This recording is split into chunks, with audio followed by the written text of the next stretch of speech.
가게사는 증시 각도기. 각도기. 안녕하세요. 전문투자증시 아침반 안지원입니다. 네, 안녕하십니까. 각도기 곽산준입니다. 네, 오늘 참 마음 무겁게 일단 시작을 했죠. 네. 네. 불의의 사고가 있어가지고 일단 희생되신 분들 그리고 그것 때문에 피해를 겪으신 분들 모두 빠르게 좀 마음의 회복이 있기를 간절히 바랍니다. 네. 네, 저희도 오늘 시장은 그래도 상승해서 마감은 했습니다. 네, 오늘 코스피 코스닥 둘 다 1.1%대 정도 상승해서 시작을 했고요. 상승해서 마감을 했고요.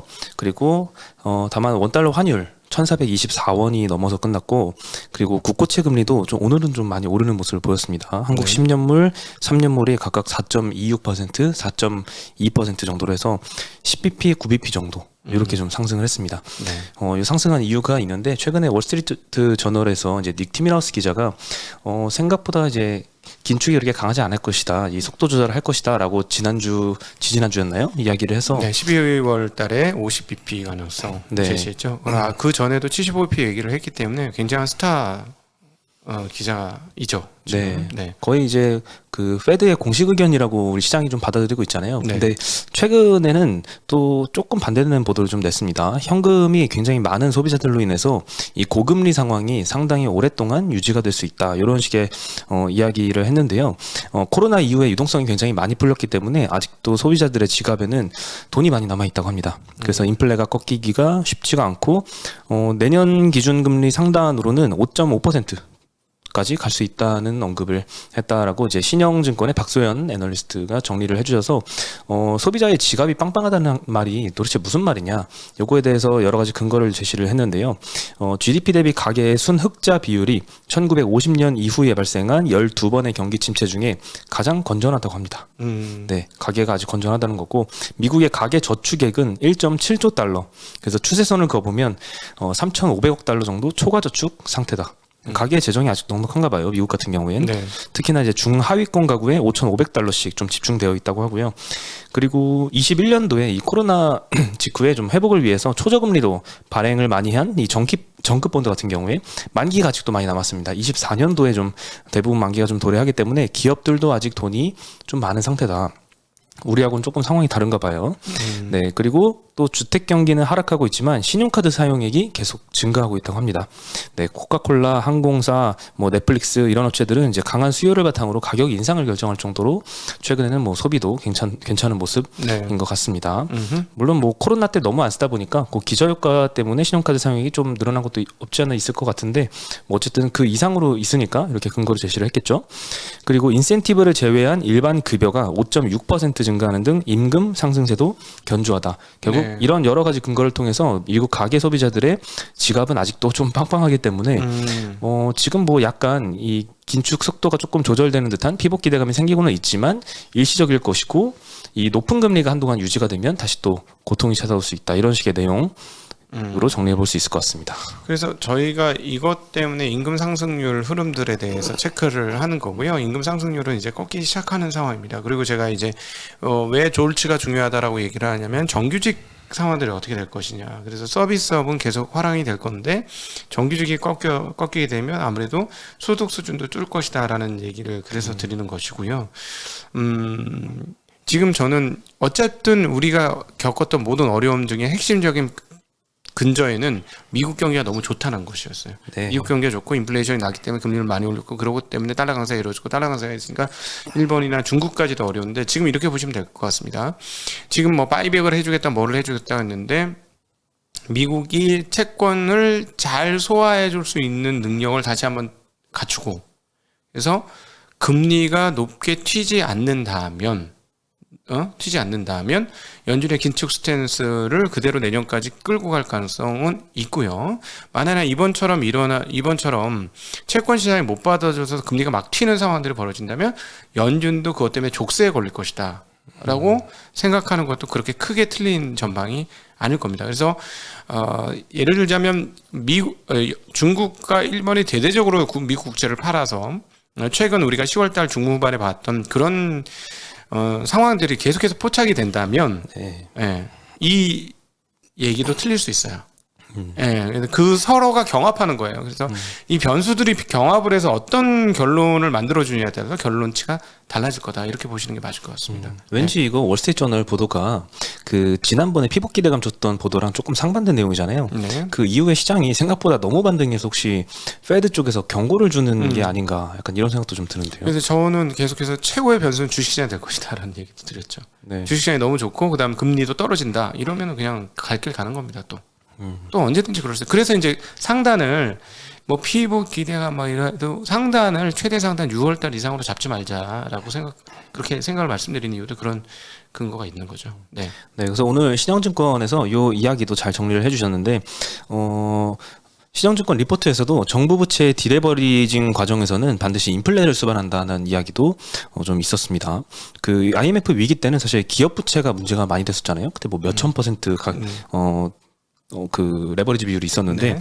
그때는 기업이 문제였고 2008년 금융위기 때는 가계 부채가 좀 문제였잖아요. 네. 이번에는 사실 정부 쪽의 문제였다라고 규정을 하고 있는데 레고랜드 사태도 거슬러 올라가면 사실 지자체의 채무 과잉이 좀 있었고 한전체의 6%나 되는 높은 이 발행금리 논란도 전기요금을 인상을 계속 못해서 채권을 과다하게 발행하면서 이렇게 정부 부채가 좀 문제가 된 걸로 진단을 했는데요. 근데 이 기업하고 가계와는 달리 정부 쪽의 특이한 문제점은 이 공공의 성격이 있기 때문에 침체 상황에서 이 지출을 빠르게 축소하지는 못한다는 겁니다. 네. 어느 정도 공공의 성격을 띄어야 되기 때문에 필요한 지출들이 좀 있다는 거죠. 그래서 이로 인해 인플레를 좀 동반하게 된다라는 주장이 좀 있습니다. 그래서 이것도 이 월스트리트저널 보도와 조금 맥을 같이 하는 그런 의견이었고요.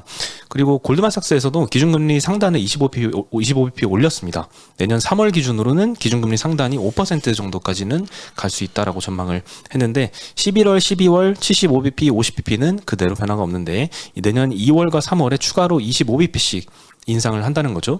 그래서 최근 연준의 이 피복 기대감 때문에 12월에 75bp 인상 가능성은 50bp로 아마 좀 많이 기울어진 것 같은데 그 이후에도 25bp씩 계속 연장을 함으로써 기준금리 상단은 조금 더 높아질 수도 있겠다라고 좀 경고를 하는 이런 의견이 많았습니다. 네, 최근에 이 금리 상황이 굉장히 좀 이슈이기 때문에 먼저 말씀을 드렸고요. 오늘 시장 말씀드리면 서비스업 중에 가장 많이 올랐습니다. 한미글로벌이 이 네옴시티 기대감이 제일 큰 주식인 것 같아요. 오늘 13% 상승을 했고요. 더존비즈온도 10%, 네이버 카카오도 6%, 4%씩 오늘 성장주들이 좀 반등을 했습니다. 폴란드 원전 수주는 조금 아쉬운 내용이 들렸더라고요. 웨스팅하우스가 따냈다고 하면서 이 원전 관련주들은 조금 떨어지는 모습 보였습니다. 그래서 한전기술이 오늘 4% 하락을 했고요. 전기전자 섹터가 두 번째로 많이 올랐습니다. 오늘 전기전자 섹터가 삼성전자도 한 4% 가까이 오르면서 굉장히 좋았는데요. 효성중공업이 제일 주가가 많이 올랐습니다. 이거 변압기 사업을 하는 곳인데 오늘 17%나 올랐고 이유는 어닝 서프라이즈 였습니다. 3분기 영업이익이 560억 나왔고요. 컨센이 한 430억이었으니까 컨센보다는 좀 많이 나왔고요.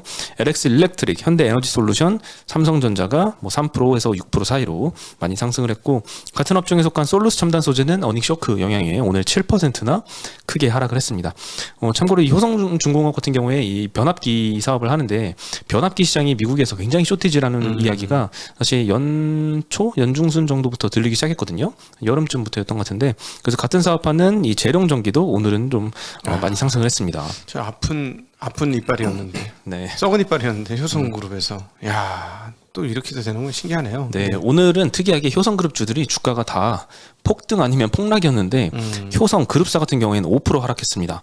효성화학은 8% 떨어졌고요. 효성 TNC도 7% 떨어졌는데 효성중공업만 17% 상승을 했습니다. 아이고. 네, 요게 다 이제 실적 발표하고 대부분 다 어닝 쇼크 나면서 주가가 크게 하락을 했는데 효성중공업만 실적이 좀 어닝 서프라이즈가 나면서 크게 좀 상승을 했다고 볼 수 있을 것 같고요. 네.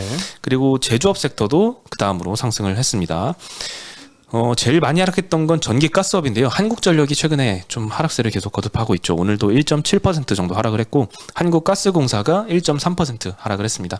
이 둘 다 굉장히 우량한 AAA 등급의 회사들인데 최근에 이 정부 쪽에서도 입김이 또 있는 것 같아요. 전기요금만 인상 못하게 막는 게 아니라 채권 발행도 못하게 지금 막고 있습니다.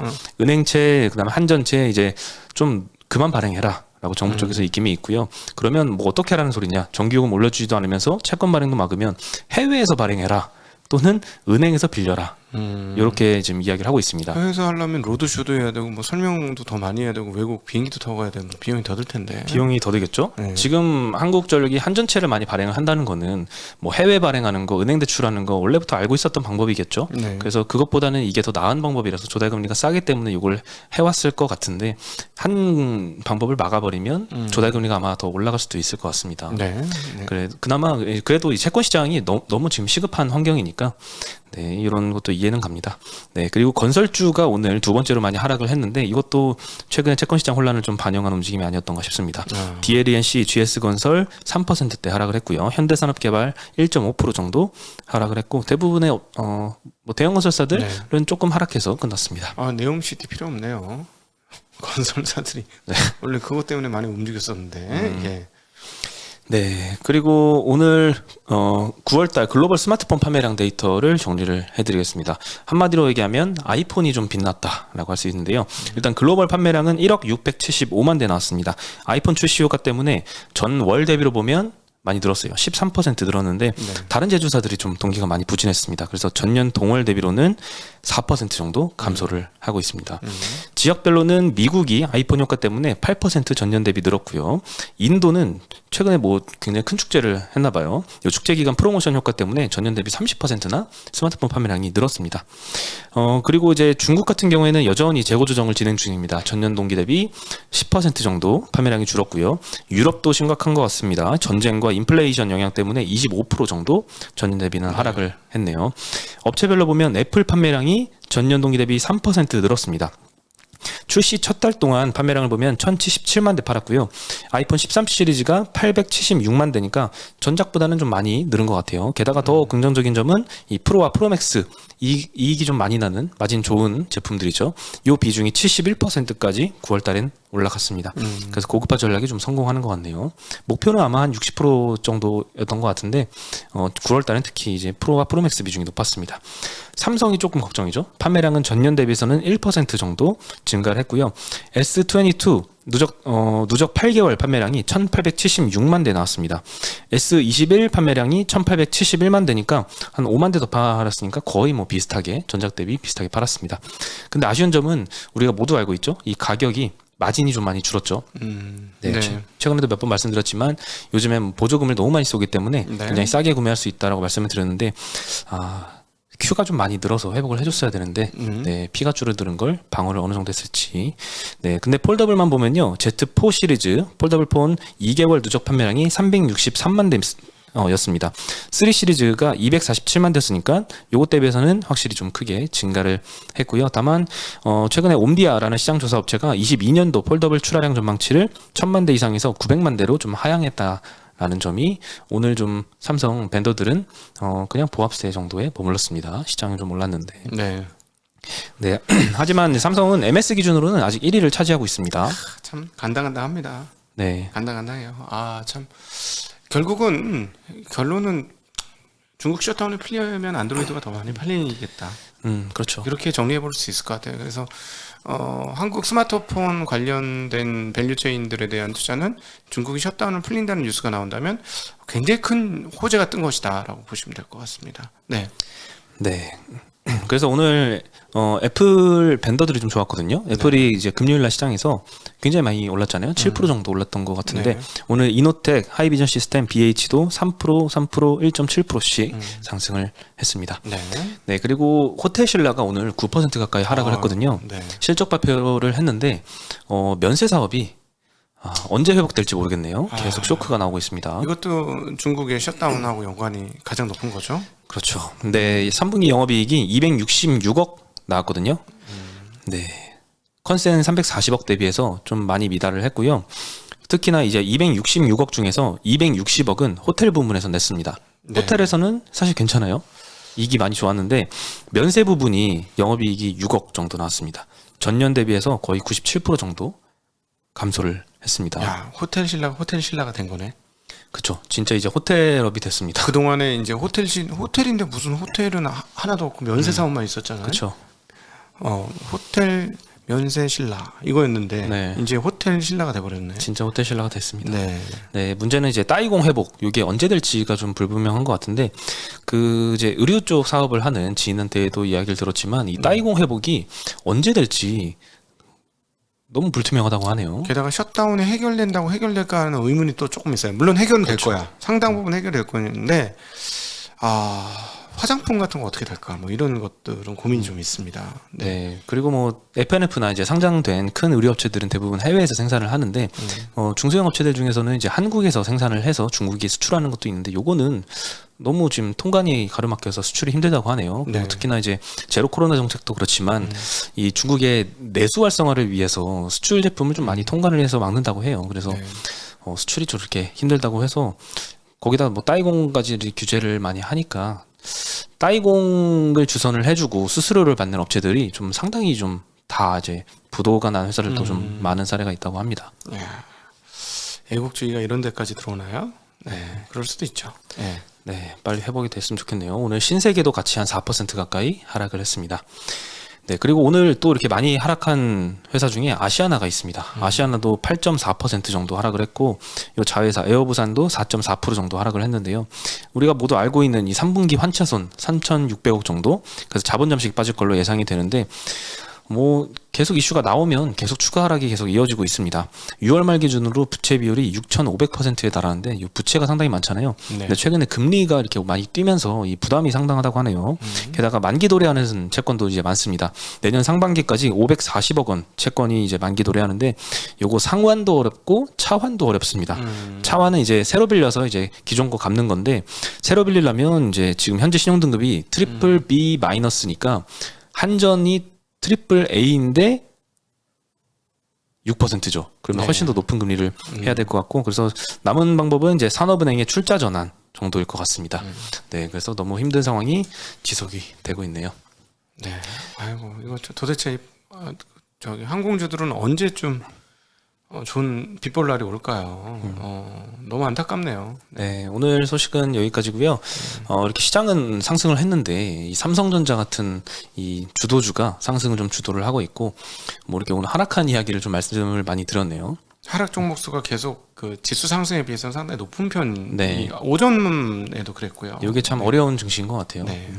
네, 오늘 소식은 여기까지고 저희는 이따가 연합인포메스에서 다시 인사드리겠습니다. 안녕.